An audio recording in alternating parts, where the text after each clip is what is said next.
तर मित्रांनो नमस्कार. कमळी या मालिकेच्या आजच्या म्हणजेच 20 मार्चच्या भागामध्ये आपण बघणार आहोत.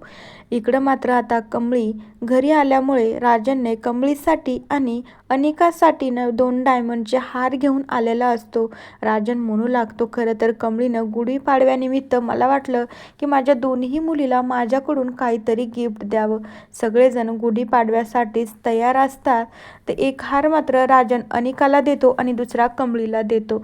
तर कमळीला हार जेव्हा गळ्यात घालते तेव्हा हार खूप छान वाटत असतो. तर अन्नपूर्णा आजी म्हणू लागतात, बघ ना ग किती सुरेख हार दिसतोय तुझ्यावर. पण आता रागिणीला हा हार मात्र कमळीला द्यायचा नसतो. रागिणी डायरेक्टली कमळीच्या गळ्यातून ओढून घेते. तर कमळीला मात्र तो हार ओढून घेतल्यावर तिला त्रास देखील होतो.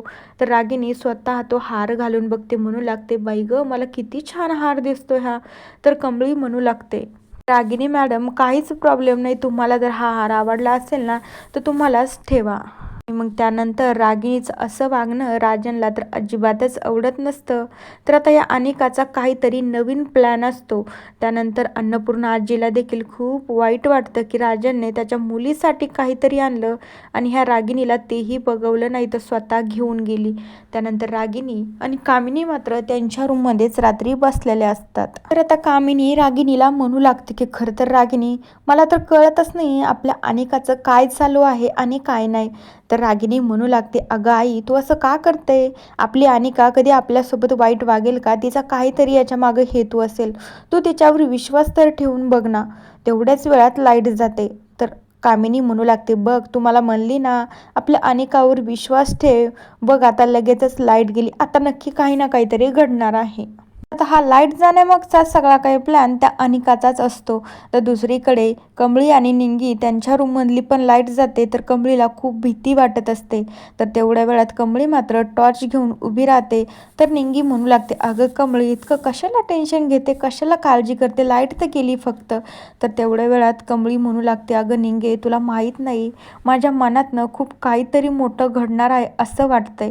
तर तेवढ्या वेळामध्ये लगेचच दुसरीकडे कमळी म्हणू लागते की निंगे तू इथेच थांब, मी बघून येते लाईटचं काय झालंय. तर रागिणी देखील वरतून खाली आलेली असते. रागिणी खूप मोठ्याने म्हणू लागते, अगं पार्वती तुला कळत नाही का आपल्या घरातली लाईट गेली, मेणबत्ती लाव ना. तू कुठे आहे मला तर कळतच नाही बाई, तुला इतका कामाचा कसा कंटाळ येतो. सगळ्या घरातली लाईट गेली, तुला मेणबत्ती पण लावू नाही का? पण त्यावेळी पार्वती मात्र घरात नसतेच वाटतं. तर ती रागिणीला आवाज वगैरे काहीच देत नाही. तर तेवढ्याच वेळामध्ये कमळीचा ड्रेस घालून अनिकाच मात्र रागिणीच्या गळ्यातला तो हार काढून नेते आणि लगेच रागिणी खूप मोठ्याने ओरडू लागते. तिच्या देखील गळ्याला खूप त्रास होतो. तर तेवढ्या वेळामध्ये लगेच रागिणी खूप मोठ्याने म्हणू लागते की राजन, आई बघा ना माझा गळ्यातला हार कुणीतरी ओढून नेलाय. मला तर वाटतं आपल्या घरातनं चोर आलाय आणि खूप मोठी चोरी करून घेऊन गेला आहे. राजन म्हणू लागतो, अगं रागिणी थोडीशी शांत हो, व्यवस्थित सांग तरी. त्यानंतर रागिणी सांगू लागते, हो मी इकडं आले ना तर कुणीतरी पळत आलं आणि माझ्या गळ्यातला तो नेकलेस घेतला आणि इकडच्या साईडलाच पळत गेले. मात्र तेवढ्याच वेळात तिकडच्या साईडनं कमळी हातात टॉर्च घेऊन इकडे येते. तर अन्नपूर्णा, राजन आणि रागिणी मात्र एकटक कमळीकडेच बघत राहतात. तर कमळीला खूप वाईट वाटतं. तर कमळी म्हणू लागते, मला कळत नाही तुम्ही सगळेजण माझ्याकडं असं काय बघताय. तर लगेच त्यानंतर रागिणी म्हणू लागते, खरं सांग माझ्या गळ्यातला हार तूच चोरून नेला आहेस ना? कारण की हा तुझ्या बाबाने तुला हार आणला होता आणि मी तुझ्या गळ्यातून घेतला म्हणून तू हे रात्रीचं सगळं काही केलं आहे ना, आणि लाईट जाण्यामागचं कारण पण तूच आहेस ना. तर कमळी म्हणू लागते, मला काहीच माहीत नाही, मी आणि निंगी आमच्या रूममध्येच होतो. त्यानंतर राजन म्हणू लागतो, इतकं टेन्शन घ्यायची गरजच नाही आहे ना, आपण CCTV चेक करू ना.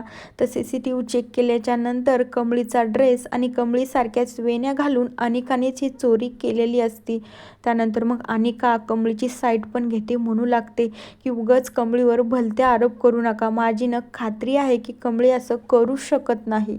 तेवढ्या वेळामध्ये रागिणी म्हणू लागते, अगं अनिका तू वेडी झाली आहेस का? तुझ्या आईच्या गळ्याला किती त्रास झाला असेल बघ, इनच तो डायमंडचा नेकलेस चोरून घेतला आहे. CCTV मध्ये पण स्पष्ट दिसतंय ना की इनेच तो हार माझ्या गळ्यातून ओढून नेला आहे आणि अचानकच आपल्या घरातली लाईट कशी जाऊ शकते. तर अनिका म्हणू लागते, अगं आई तू असं काही पण बोलू नको, माझा कमळीवर खूप विश्वास आहे, ती मुलगी असं करू शकत नाही. तर अनिका सगळ्यांच्या देखत कमळीची बाजू घेते. तर कमळी मात्र कोड्यात पडते.